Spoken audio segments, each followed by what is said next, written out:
There's no feeling more intense than starting over.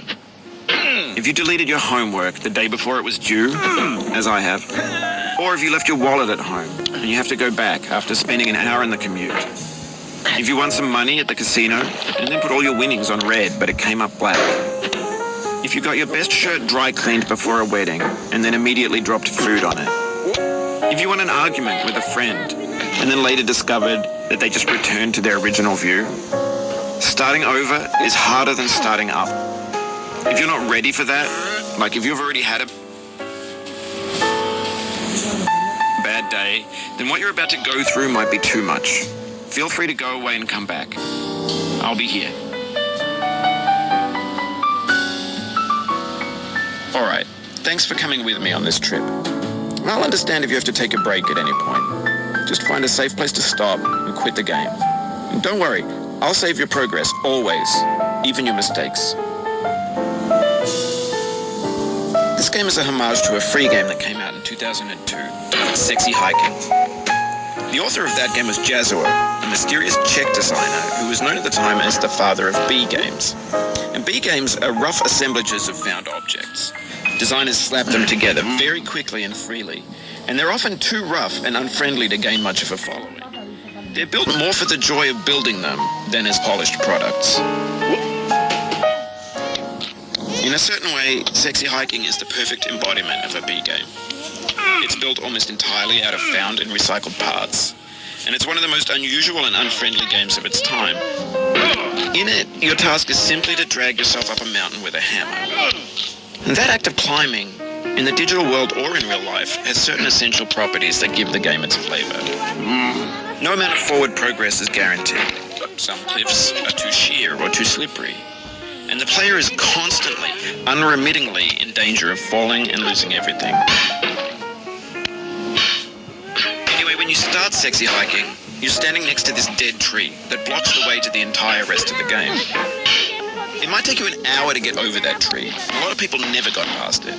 Prod and you poke at it, exploring the limits of your reach and your strength, trying to find a way up and over. And there's a sense of truth in that lack of compromise. Most obstacles in video game worlds are fake. You can be completely confident in your ability to get through them once you have the correct method or the correct equipment or just by spending enough time. In that sense, every pixelated obstacle in Sexy Hiking is real. The obstacles in Sexy Hiking are unyielding, and that makes the game uniquely frustrating. But I'm not sure Jazzuo intended to make a frustrating game. The frustration is just essential to the act of climbing, and it's authentic to the process of building a game about climbing. A funny thing happened to me as I was building this mountain.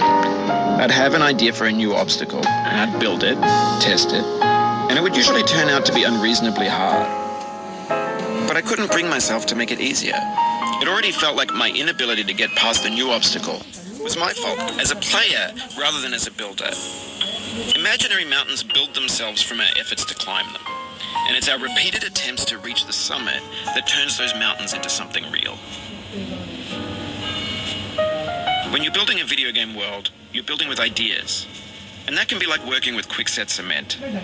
You mold your ideas into a certain shape that can be played with, and in the process of playing with them, they begin to harden and set until they're immutable, like rock. And at that point, you can't change the world. Not without breaking it into pieces and starting fresh with new ideas. For years now, people have been predicting that games would soon be made out of prefabricated objects, bought in a store and assembled into a world. And for the most part, that hasn't happened, because the objects in the stores are trash. I don't mean they look bad or that they're badly made, although a lot of them are. I mean they're trash in the way that food becomes trash as soon as you put it in the sink.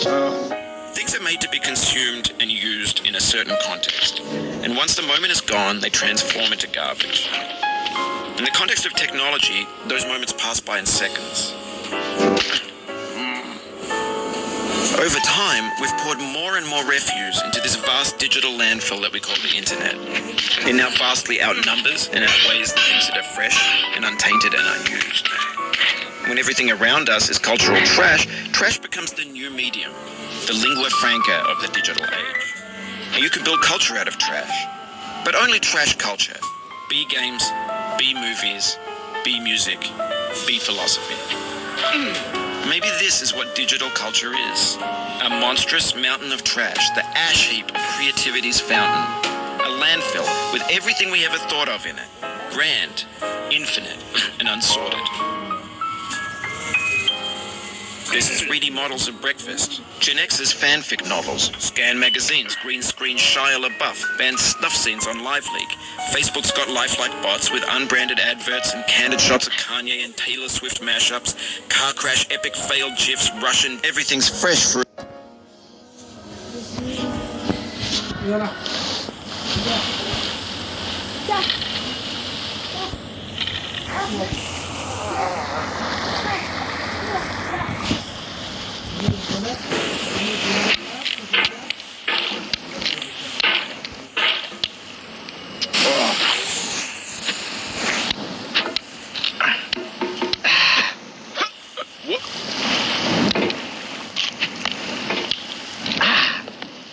There's no feeling more intense than starting over.